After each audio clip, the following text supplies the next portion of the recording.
নমস্কার। অনেক দিন পরে আমার মুখটা আপনারা এই চ্যানেলে দেখছেন। মাঝখানে অনেক দিন আমি ভিডিও করতে পারিনি। আপনারা অনেক জায়গায় আমাদের বলেছেন, মাঝে দেখলাম অনেকগুলো ভিডিও তংশু করেছিল, সেখানে অনেক কমেন্ট এসছে যে আপনারা যখন সব যান আপনারা একটা দারুণ কিছু করে দেখান না। তো দারুণ কিছু করতে পারবো কিনা জানি না, কিন্তু আমরা যে ধরনের ছবি করতে ভালোবাসি সেই ধরনের একটি কাজ নিয়েই আমি ব্যস্ত হয়েছিলাম মাঝে কয়েকদিন। সেটি শ্যুট ছিল। জানি না জিনিসটা আদৌ কীরকম দাঁড়াবে, কিন্তু তার ফলে আমি এই ভিডিও বানানোর আর সময় পাইনি মাঝে। এবং তার পাশাপাশি আমার যে ভিডিও বানানোর ইকুইপমেন্টগুলো তার মধ্যে দু একটি খারাপ হয়ে গেছে। আপনারা দেখতেই পাচ্ছেন হেডফোনে আজকে রেকর্ড করছি। জানি না সাউন্ডটা কেমন আসছে, আপনারা ভিডিওটার নিচে কমেন্ট করে জানাবেন। তো যাই হোক, অনেক দিন পরে এমন একটি বিষয় আমার দৃষ্টি আকর্ষণ করলো যে সেটা নিয়ে কথা না বলে থাকতে পারলাম না, তাই আজকের ভিডিওটা নিয়ে চলে এলাম। সম্প্রতি আপনারা হয়তো জানেন এই খবরটা, মানে আমাদের চ্যানেল যারা ফলো করে আমি আশা করছি তারা জানে যে আদিত্য বিক্রম সেনগুপ্তর তৃতীয় ছবি once upon a time in Calcutta বলে একটি ছবি, সেটি ভেনিস ফিল্ম ফেস্টিভ্যালে অরিজন্টি সেকশনে স্ক্রিন হওয়ার জন্য সিলেক্টেড হয়েছে। এই অরিজন্টি সেকশনটা কি? এটা এমন একটা সেকশন যেখানে বিভিন্ন দেশের বিভিন্ন সব ছবি কম্পিট করে এবং তাদের মধ্যে বৈশিষ্ট্য দেখা হয়, মানে সিলেকশনের সময়, যে এই ছবিগুলি আর কি সম্প্রতিকালের যে সিনেমার এস্থেটিক্স অথবা সিনেমার যে মেজাজ সেই জিনিসগুলোকে কিভাবে রেভলিউশনাইজ করছে অথবা তুলে ধরছে। তো প্রচণ্ড প্রেস্টিজিয়াস একটি ক্যাটাগরি, অরিজন্টি ক্যাটাগরি। এর আগে ভারতবর্ষ থেকে চৈতন্য তমানের কোর্ট সেই ক্যাটাগরিতে মনোনীত হয়েছিল এবং আমি যদি খুব ভুল না হয়ে থাকি সেখানে বেস্ট ফিল্মের প্রাইজটিও বোধহয় পেয়েছিল। তো বাংলায় অনেক দিন পরে একটি বাংলা ছবি ভেনিস ফিল্ম ফেস্টিভ্যালে এরকম একটা প্রেস্টিজিয়াস ক্যাটাগরিতে মনোনীত হয়েছে। তো অবশ্যই সেটা আমাদের জন্য প্রচণ্ড গর্বের একটি বিষয়। এবং আদিত্য বিক্রম সেনগুপ্ত বোধহয় সেই দু তিনজন বাংলার পরিচালকদের মধ্যে একটি নাম, যাদের দিকে আমরা মুখিয়ে তাকিয়ে থাকি যে বাংলা সিনেমার যে গতি তাকে হয়তো এরাই এগিয়ে নিয়ে যেতে পারে। তার এখন অবধি যেই দুটি ছবি বেরিয়েছে সেখান থেকে আমরা সেরকমই আঁচ পেয়েছি, এবং থার্ড ছবিটি এরকম একটি জায়গায় সিলেক্টেড হওয়ার ফলে একটা তো অ্যান্টিসিপেশন তৈরি হচ্ছে যে এই ছবিটি হয়তো সত্যিই খুব ভালো হবে। ছবিটি তৈরি করতে গিয়ে আদিত্য বিক্রমকে কী ধরনের অসুবিধার সম্মুখীন হতে হয়েছে সেটি নিয়ে কিছু কথা বলতে চলে এলাম। আপনারা যারা বাংলা সিনেমা দেখেন, যারা সিনেমা বানানোর সাথে যুক্ত নয়, তারা হয়তো অনেকে জানেন না যে বাংলায় একটি ফেডারেশন কাজ করে, যেটাকে চলতি ভাষায় সবাই গিল্ড বলে, ফেডারেশন অফ সিনে ওয়ার্কার্স, যেখানে যেই টেকনিশিয়ানরা বাংলা সিনেমার ক্ষেত্রে তৈরির ক্ষেত্রে কাজ করে থাকেন তাদের একটি এটা ইউনিয়ন। তো যত টেকনিশিয়ানসরা সিনেমায় কাজ করে, বাংলা সিনেমায় কাজ করে, বাংলা ইন্ডাস্ট্রিতে, তারা সবাই অথবা তাদের মধ্যে বেশিরভাগই হচ্ছে ইউনিয়নের মেম্বার। এবং এই ইউনিয়ন এনশিওর করে যে এই যে মেম্বাররা আছে তারা যেন সবসময় কাজকর্ম পায় আর কি, ঠিক আছে? তো খুবই ভালো একটি উদ্যোগ এটা, এই ফেডারেশনটি ফর্মেশন আর কি। এবং আমরা যেহেতু ওয়েলফেয়ার স্টেট, সেখানে সরকারের দায়িত্ব যাতে বেশিরভাগ লোক কাজকর্ম অন্য সংস্থান পায় সেটির ওপর নজর রাখা, সেটা দেখা। কিন্তু প্রবলেমটা হচ্ছে সেটি করতে গিয়ে এমন কিছু জিনিস তৈরি হয় যার ফলে বাংলায় কাজ করা বেশিরভাগ পরিচালকের পক্ষে মুশকিল হয়ে দাঁড়াচ্ছে, বিশেষত যারা ইন্ডিপেন্ডেন্ট সিনেমা বানাতে চান।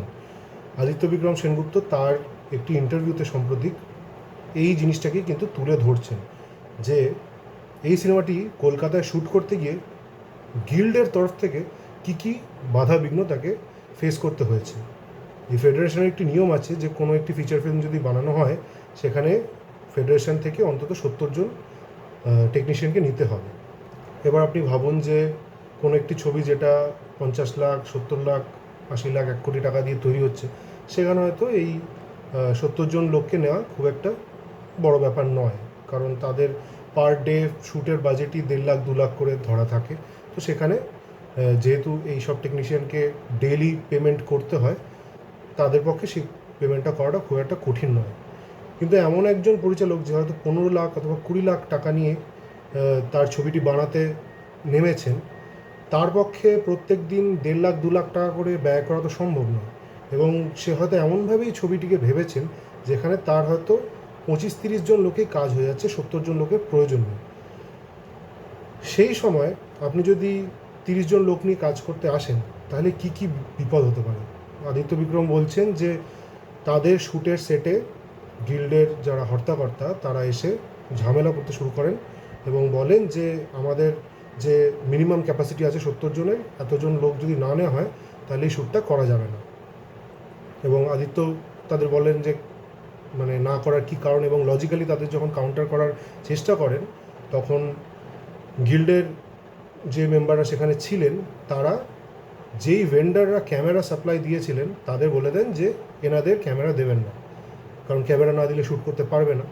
তো এই যে একটা ভয়ের আবহ তৈরি করা হয়, এই যে একটা হুমকি দিয়ে অথবা চোখ রাঙিয়ে যারা এই নিয়মটা মানতে চাইছেন না অথবা যারা সমর্থ নয় এই নিয়মটা মানতে, তাদের যে কাজকর্ম বন্ধ করে দেওয়ার চেষ্টা হয়, এটা কিন্তু খুব কমন। এটা আমাদের মতো ছোটোখাটো মানুষ যারা ছোটোখাটো কাজ করেছে তারাও ফেস করেছে। আমার নিজের একটি শ্যুটে এরকম ঘটেছে যে কলকাতারই একটি প্রখ্যাত স্টুডিওতে আমরা একটি অ্যাড ফিল্ম শ্যুট করা প্রায় শুরু করে দিয়েছিলাম। সেখানে গিল্ডের কিছু লোকজন এসে কিন্তু বলে যে এখানে শ্যুট করা যাবে না, কারণ এখানে যারা কাজ করছে তারা বেশিরভাগই গিল্ডের মেম্বার নয় এবং গিল্ডের যতজন মেম্বার নিয়ে কাজ করার কথা তাদের নেওয়া হয়নি বলে এই শ্যুটটা এখানে করা যাবে না। এবং সেখানে কিন্তু একটি ভয়ের আবহ অথবা একটি হিংসার আবহ তৈরি করার চেষ্টা হয় এবং মোটামুটি হুমকি ধুমকি দিয়ে শ্যুটটা বন্ধ করে দেওয়া হয়। তো এই জিনিসটির ফলে যারা ইন্ডিপেন্ডেন্ট ছবি করতে চাইছে তাদের যে কী সমস্যা হচ্ছে সেটা কিন্তু আদিত্য বিক্রম তার এই ইন্টারভিউতে তুলে ধরেছেন। এবং আপনারা দেখবেন যে ইন্ডিপেন্ডেন্ট ছবি মানে কি, সেখানে এমন কিছু ভাবনা চিন্তা নিয়ে কাজ হচ্ছে যেই ভাবনা চিন্তাটা হয়তো সবার জন্য বোধগম্য হবে না, সব মানুষের জন্য সেই ছবিটা তৈরি হবে না, কিছু সংখ্যক মানুষের জন্য তৈরি হবে। এবং যদি সব মানুষের কাছে সেই ছবিটা পৌঁছে না দেওয়া যায় তাহলে সেই ছবিটির যদি বাজেটটা খুব ব্যয়বহুল হয়ে যায় তাহলে সেটা রিকভার করা সম্ভব হবে না। সেই ক্ষেত্রে সবসময় প্রডিউসার সেখানে চেষ্টা করবেন যে কম বাজেটে ছবিটি করার, এবং কম বাজেটে করলে প্রত্যেক দিন 70 জনকে হায়ার করে কাজ করা সম্ভব হবে না। সেই জায়গায় তখন একটা ছোটো টিম বানানোর চেষ্টা হয়, এমন লোকেদের নিয়ে কাজ করার চেষ্টা হয় যারা হয়তো গিল্ডের মেম্বার নন। সেখানে যদি বারংবার ফেডারেশনের লোকজন এসে ঝামেলা করে সেই শ্যুটটা বন্ধ করে দেওয়ার চেষ্টা করে, তাহলে ইন্ডিপেন্ডেন্ট ছবি বাংলায় কীভাবে হবে। আজকে যেই ছবিটি এতদিন পরে বাংলায় নাম উজ্জ্বল করছে, মানে বাংলা সিনেমার মুখ উজ্জ্বল করছে, সেই ছবিটিকে কিন্তু এই সরকারি সংস্থার দ্বারা বন্ধ করে দেওয়ার একটা প্রচেষ্টা হয়েছিল। তো আপনারা বুঝে দেখুন যে বাংলা সিনেমা কেন ফ্লারিশ করতে পারছে না। যাদের কাছে সামর্থ্য নেই তাদের বাধ্য করা হচ্ছে বেশি খরচা করে এমন ছবি বানাতে, যেই ছবিগুলো যখন মানে আপামর জনগণ দেখছে সেটা তাদের পছন্দ হচ্ছে না এবং সেই বাজেটটা রিকভার হচ্ছে না। এবং যারা চায় কম বাজেটের ছবি বানাতে তাদের এইভাবে ভয় দেখিয়ে বানানো থেকে আটকানো হচ্ছে। আদিত্য এও বলেছেন তার ইন্টারভিউতে যে ফেডারেশনের যে প্রেসিডেন্ট তার সাথে তার কথাবার্তা হয়, নেগোসিয়েশন করার চেষ্টা হয় এবং তার তরফ থেকে নাকি তার কাছে বার্তা আসে যে আপনি বরং কলকাতার বাইরে গিয়ে তাহলে শ্যুট করুন, কলকাতায় থেকে এই নিয়ম অমান্য করে শ্যুট করা যাবে না। তো আমার মনে হয় যে এই বিষয়টা নিয়ে আলোচনা হওয়া প্রয়োজন। বাংলা সিনেমার ভবিষ্যৎ শুধুমাত্র যে বাংলার জনগণ অথবা বাংলায় যারা ছবি বানাচ্ছেন তাদের হাতেই সীমিত রয়েছে তা কিন্তু নয়। এর অনেকটা কন্ট্রোল কিন্তু সরকারের হাতে রয়েছে, সরকারি যে সংস্থাগুলো অপারেট করছে সেগুলোর হাতে রয়েছে। তারা যদি এই জিনিসগুলোর উপর নজর না দেন, এই জিনিসগুলোকে যদি বন্ধ করার চেষ্টা না করেন, তাহলে বাংলা ইন্ডাস্ট্রি, আপনারা জানেন, আমাদের চ্যানেলই ফলো করুন অথবা বাংলায় অন্যান্য যে ইউটিউব চ্যানেলগুলো আছে যারা বাংলা সিনেমা নিয়ে কথা বলে সেগুলো ফলো করলে আপনারা বুঝতেই পারবেন যে বাংলা ইন্ডাস্ট্রি গত 5-7 বছরে কীরকম আস্তে আস্তে আস্তে আস্তে গুটিয়ে আসছে। তো এটা হচ্ছে তার একটা খুব প্রধান কারণ যে ছোট সিনেমাকে, ইন্ডিপেন্ডেন্ট সিনেমাকে যদি ফ্লারিশ করতে না দেওয়া হয় তাহলে কিন্তু ইন্ডাস্ট্রি আরোই গুটিয়ে যাবে। এবং বাংলা সিনেমার যে একটা ঐতিহ্য, সত্যজিৎ রায়, মৃণাল সেন, বুদ্ধদেব দাশগুপ্তর পরে কিন্তু সেই ঐতিহ্যটা আস্তে আস্তে মিলিয়ে যাবে। আদিত্য বিক্রম একজন খুবই দক্ষ মানুষ এবং তার আগের ছবিগুলো সাড়া ফেলেছে বিভিন্ন জায়গায়, সেই জন্য হয়তো সে পেরেছে যেন তেন প্রকারণে এই সিনেমাটি কমপ্লিট করে বিভিন্ন জায়গায় পাঠাতে।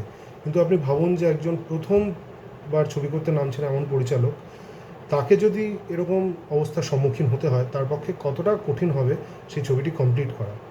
এবং সে যদি সত্যিই একজন ভালো পরিচালক হয়ে থাকে বা তার মধ্যে যদি ক্ষমতা থাকে, তার মধ্যে যদি পসিবিলিটি থাকে, কে বলতে পারে যে বাংলা থেকে একজন সত্যজিৎ রায় বেরিয়ে ছেড়ে যখন আরও সত্যজিৎ রায় তো বেরোতেই পারে বাংলা থেকে, কিন্তু প্রতি পদে যদি তাকে এরকম বাধা বিঘ্ন ফেস করতে হয়, তাহলে আইদার সে বাংলা ভাষায় ছবি বানানো বন্ধ করে অন্য ইন্ডাস্ট্রিতে গিয়ে কাজ করবে, অথবা সে ছবিই বানাবে না। তো এতে ওভারঅল ক্ষতিটা কার হবে সেটা আপনারই বিবেচনা করুন। আশা করছি আজকের বিষয়বস্তু আলোচনা আপনাদের ভালো লাগলো এবং নতুন কিছু হয়তো আপনাদের আমরা প্রোভাইড করতে পারলাম। যদি আমাদের উদ্যোগটা ভালো লাগে তাহলে চ্যানেলটিকে সাবস্ক্রাইব করুন, ভিডিওটিকে লাইক করুন এবং আরও যারা আপনাদের সিনেপ্রেমী বন্ধুবান্ধব আছে তাদের মধ্যে এই ভিডিওটি শেয়ার করে দিন।